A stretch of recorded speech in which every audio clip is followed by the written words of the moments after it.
15 जनवरी 2023 नेपाल की राजधानी काठमांडू का मौसम काफी सुहाना था।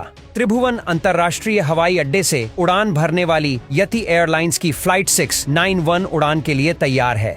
फ्लाइट की फर्स्ट ऑफिसर अंजू खातीवाड़ा के लिए भी ये एक काफी खास दिन है, क्योंकि फर्स्ट ऑफिसर के तौर पर इनकी ये आखिरी उड़ान थी, जिसके बाद ये कैप्टन बन जाएगी। पेशे से नर्स रह चुकी अंजू के पति भी एक पायलट थे, जिनकी साल 2006 में दर्दनाक फ्लाइट हादसे में मौत हुई थी। इसी वजह से अंजू ने पायलट बनने का डिसीजन लिया था। इस फ्लाइट को त्रिभुवन एयरपोर्ट से पोखरा इंटरनेशनल एयरपोर्ट जाना था, जिसे 1 जनवरी 2023 के दिन लॉन्च किया गया था। इसे पुराने डोमेस्टिक एयरपोर्ट से सिर्फ 3 किलोमीटर की दूरी पर बनाया गया है। इस एयरपोर्ट पर 2 रनवे हैं, रनवे 12 और रनवे 30, जिसमें से काठमांडू से आने वाली फ्लाइट्स रनवे 30 पर लैंड करना पसंद करते हैं, क्योंकि ये एक स्ट्रेट लाइन है।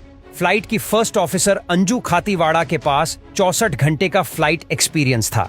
वहीं फ्लाइट के सीनियर कैप्टन कमल कैसी के पास 22,000 घंटे का फ्लाइट एक्सपीरियंस था। काठमांडू से पोखरा के बीच सिर्फ 150 किलोमीटर की दूरी है, जिसे कवर करने में फ्लाइट को सिर्फ 28 मिनट लगते हैं।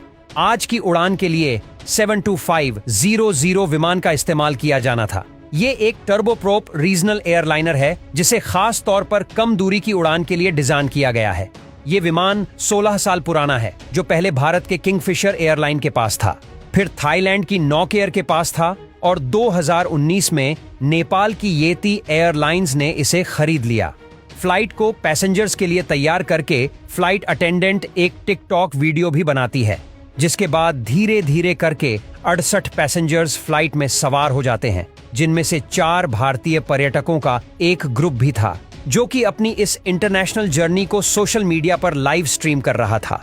सुबह के करीब 10:25 पर यह फ्लाइट रनवे पर आ जाती है और 10:33 पर काठमांडू से उड़ान भरती है। ये उस दिन की तीसरी फ्लाइट थी, यानी कि सुबह के 10 बजे के अंदर ही यह फ्लाइट एक बार पोखरा से काठमांडू वापस गई और अब अपनी तीसरी उड़ान में या फिर से पोखरा जा रही थी, जहां फ्लाइट लैंड करते ही फर्स्ट ऑफिसर अंजू खातीवाड़ा को प्रमोशन मिलना था।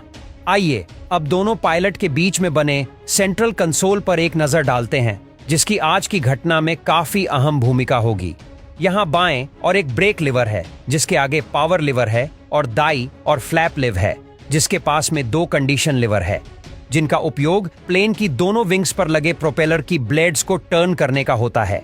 जब लिवर फॉरवर्ड पोजीशन में होता है तो प्रोपेलर फोर्स पैदा करते हैं, और जब इन्हें बैकवर्ड पोजीशन में पुश किया जाता है तो प्रोपेलर टर्न हो जाते हैं और फॉरवर्ड फोर्स पैदा नहीं करता। अब अगर प्लेन टैक्सी वे से होते हुए रनवे पर आता है या फिर इंजन फेलियर के दौरान हमें फ्लाइट को थोड़ा और उड़ाना होता है, तब इन प्रोपेलर्स को टर्न कर दिया जाता है, ताकि फ्लाइट पर एडिशनल फोर्स पैदा ना हो। बात करते करते प्लेन पोखरा इंटरनेशनल एयरपोर्ट के पास पहुंच जाता है। तभी कैप्टन पोखरा एटीसी से कांटेक्ट करते हैं। एटीसी उन्हें रनवे 30 पर स्ट्रैट अप्रोच करने के लिए कहते हैं, मगर कैप्टन कमल चाहते थे कि फर्स्ट ऑफिसर अंजू रनवे 12 से भी परिचित हों, इसलिए उन्होंने एटीसी से रनवे 12 पर लैंड करने की रिक्वेस्ट की और एटीसी ने भी अप्रूवल दे दिया। आपको बता दें कि काठमांडू से आने वाले प्लेन रनवे 30 इसीलिए प्रेफर करते हैं क्योंकि ये एक स्टेट अप्रोच है, जबकि रनवे 12 पर जाने के लिए पायलट को पहाड़ों के बीच से प्लेन को निकालते हुए लो एल्टीट्यूड पर शार्प टर्न लेते हुए पूरा चक्कर लगाकर लैंडिंग करनी होती है, जो कि काफी मुश्किल होता है। लेकिन कैप्टन कमल को उड़ान का काफी अनुभव था, इसीलिए एटीसी को लगा कि इसमें कोई दिक्कत की बात नहीं है, और फ्लाइट 691 एयरपोर्ट से 5 मील की दूरी पर पहुंच चुकी है। First officer Anju power liver को इंजन ITL में लेकर आती है। प्लेन धीरे धीरे नीचे उतरना शुरू करता है। जब गति 180 नोट पर पहुंचती है तो फर्स्ट ऑफिसर अंजू कहती है फ्लैप 15, जिससे कैप्टन कमल अपनी तरफ मौजूद फ्लैप लिवर को 15 पर करते हैं। 170 नोट स्पीड पर कैप्टन कमल व्हील्स को नीचे करते हैं।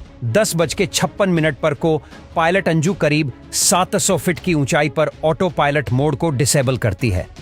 पैसेंजर कैबिन में लैंडिंग को एंजॉय करते हुए लोग खिड़की से खूबसूरत शादियों को देख रहे थे। कुछ ही सेकंड के बाद हवाई जहाज की रफ्तार 150 नोट्स पहुंचती है और को पायलट अंजू कहती है फ्लैप 30। इस वक्त कैप्टन कमल पर काफी प्रेशर था, क्योंकि वो नया रूट एक्सपीरियंस करने के साथ फर्स्ट ऑफिसर अंजू को ट्रेन भी कर रहे थे। उन्होंने अंजू से कहा फ्लैप 30 और हम लैंडिंग कर रहे हैं, मगर यहां गलती से उन्होंने फ्लैप लिवर की जगह कंडीशन लिवर को पुश कर दिया। और जैसा कि हमने आपको पहले ही बताया है कि कंडीशन लिवर को बैकवर्ड पुश करने से प्रोपेलर्स मुड़ जाते हैं और फॉरवर्ड फोर्स यानी आगे की गति उत्पन्न नहीं करते। यानी कोई भी प्रोपेलर ऑफ फोर्स जनरेट नहीं कर रहा था, लेकिन दोनों पायलट इस मिस्टेक से अनजान थे। कुछ ही सेकंड्स में प्लेन के कॉकपिट में मास्टर कोशन अलार्म बजने लगा, क्योंकि प्रोपेलर्स की रॉन्ग पोजीशन की वजह से इंजन का पावर 25% से 0% हो गया। उन्होंने तुरंत पावर लिवर को 41% से 44% तक बढ़ा दिया, मगर पावर नहीं बढ़ रहे थे और विमान तेजी से नीचे जा रहा था। तभी कैप्टन कमल ने कंट्रोल को अपने हाथ में लिया और उन्होंने देखा कि फ्लैप 15 पर ही है। दोनों ने तुरंत ही फ्लैप 30 कर दिया, लेकिन हड़बड़ाहट में उनका ध्यान कंडीशन लिवर पर नहीं गया। पावर लिवर को और पुश करते हैं, मगर कुछ नहीं हुआ। रनवे अब सिर्फ 1 मिनट की दूरी पर था।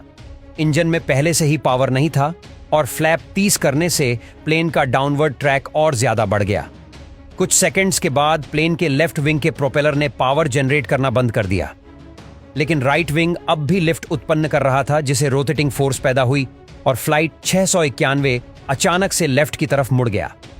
अब पायलट कुछ नहीं कर सकते थे और 10:57 और 32 सेकंड पर यह फ्लाइट क्रैश होकर जमीन से टकरा गई। ये इम्पैक्ट इतना ज्यादा था कि बड़ा धमाका हुआ और प्लेन आंख के गोले में तब्दील हो गया। इस हादसे में first officer Anju Khatiwada, senior captain Kamal, कैसी 2 क्रू मेंबर्स और 68 पैसेंजर समेत कुल 72 लोगों की जान चली गई।